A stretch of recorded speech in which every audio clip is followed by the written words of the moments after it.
everybody, it's Alyce-Kay Ruckelshaus with Threshold of Hanani, and just for a brief update on the Abraham class.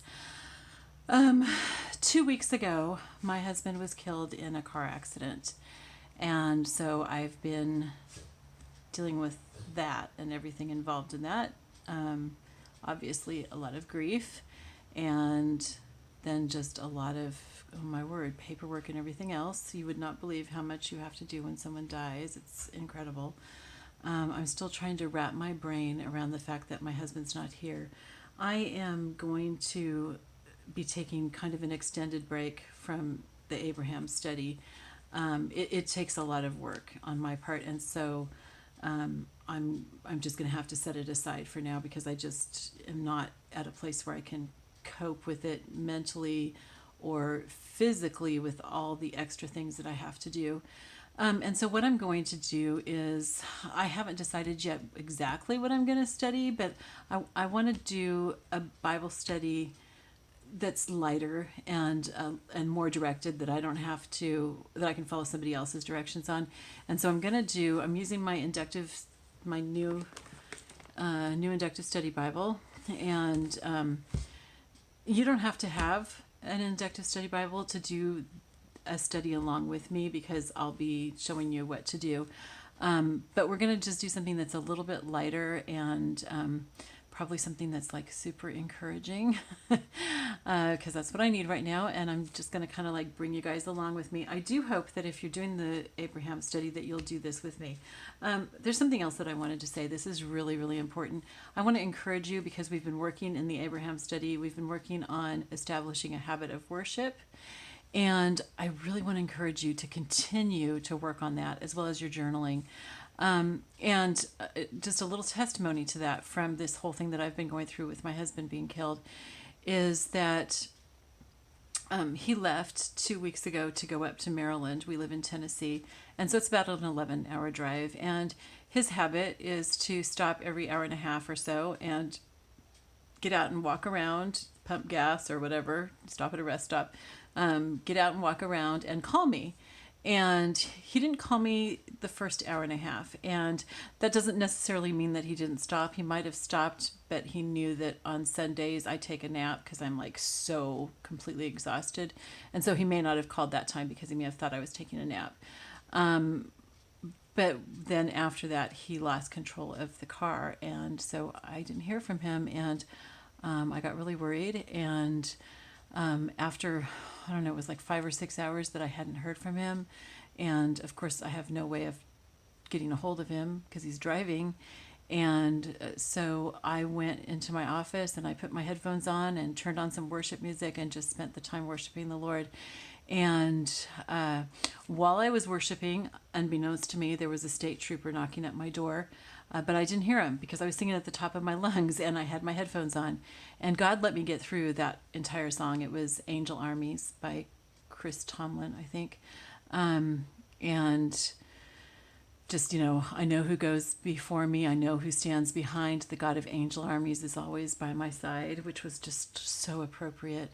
And I was crying and I was just so worried that something had happened to Bill. And when that song ended, I felt led to post it on Facebook. I didn't say anything about it. I just posted the song, and I just hoped that some of my friends would worship with me. And because I know that there are some who always do. And as soon as I posted it, my phone rang. And it was, I think it was the police station here. I can't remember for sure. But anyway, it was somebody telling me that there was a state trooper outside my door and to please open the door for them. And of course, why would a state trooper be at my house other than to give me bad news, since my husband was traveling?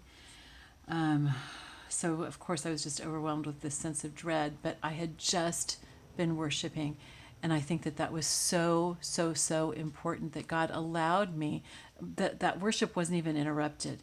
He allowed me to have that time of worship to prepare my spirit to be able to handle this news, because I could barely handle it as it was, even with the worship time. And if I hadn't had that, I probably would have been in the hospital. I don't know. Probably. I really do think so, because, yeah, I was just, oh my gosh, it was just such horrible, it was really awful. Anyway, that worship has sustained me. When I start being afraid, I go back to worship. The other thing that has really helped is that I've got lots of people praying for me fervently. And I cannot tell you, that encourages me, first of all, so much. But even if I didn't know they were, that would be strengthening me, because all those people are asking God to strengthen me. And so that's just been really huge. And so, two things. Please pray for me. I would really appreciate it, because otherwise I don't know how I can get through this.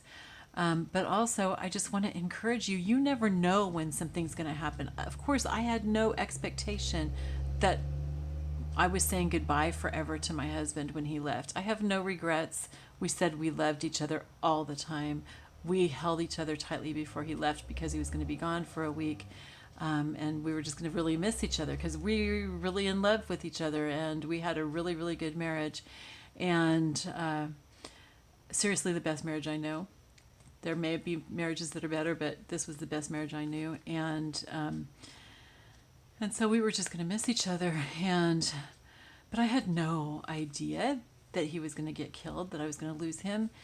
And, there's always that possibility. And because I am such a worrier by nature, there's always that fear that something might happen. But even 6 hours of not hearing him, I still felt like I was probably being paranoid.